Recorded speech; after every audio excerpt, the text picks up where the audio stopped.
কি এত ভাবছো সাবিত্রী? ভাবছো আমি চলে গেলে তোমার চলবে কি করে? আরে বাবা, যার দুটো ছেলে তার এত চিন্তা কিসে? শেষ বয়সে তুমি একেবারে রাজরানী হয়ে থাকবে।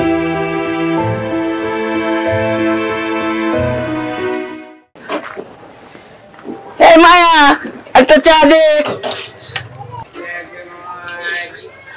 তোমার আসার সময় কিন্তু খুব পাংচুয়াল মাসি। ঠিক 10টা থেকে 10:30টার মধ্যে রোজ চলে আসে।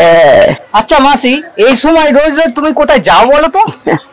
কোথায় যাবো, যাই একটু এদিক ওদিক ঘুরতে। তুমি নিশ্চয়ই কোথাও কাজ করো। আমার কাজ করার দরকার কি রে? যার ওরকম দুটো ছেলে আছে। তুমি ওদের কাছে গিয়ে থাকো না কেন মাসি?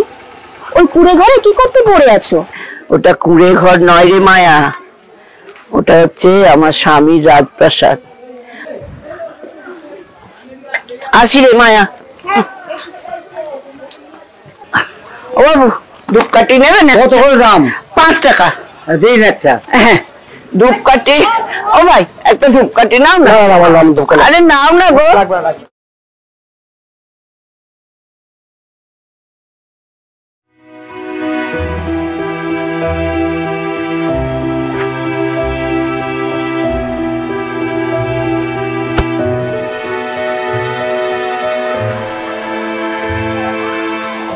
কি রে, তুই এখানে? তোমার সঙ্গে কিছু কথা বলার আছে মা। বল। তুমি যে ধূপকাঠি বিক্রি করছো, আমাদের মান সম্মানের দিকটা একটু খেয়াল করো। মান সম্মানের ব্যাপারটা আমার মাথায় আছে বলেই আমি অন্য শহরে এসে ধূপকাঠি বিক্রি করি, যাতে কেউ জানতে না পারে যে আকাশ আর বিজয়ের মা ধূপকাঠি বিক্রি করে। আচ্ছা মা, তুমি আমাদের সাথে থাকছো না কেন? বৌমার লাঞ্ছনা সহ্য করার জন্য, নাকি তোদের বাড়িতে কাজের লোক আর কেউ আসছে না? তুমি সব ব্যাপারটা উল্টো ভেবে নাও মা। এখন আমি বুঝতে পেরে গেছি যে কোনটা উল্টো আর কোনটা সোজা। আমি যাই, আমার দেরি হয়ে যাচ্ছে। তার মানে তুমি সারা জীবন ওই বাড়িতেই থাকবে? ওই বাড়িতে তোর বাবার অনেক স্মৃতি জড়িয়ে আছে, আর ওই বাড়ির উঠোনেই তো তোরা কাদামাটি মেখে বড় হয়েছিস।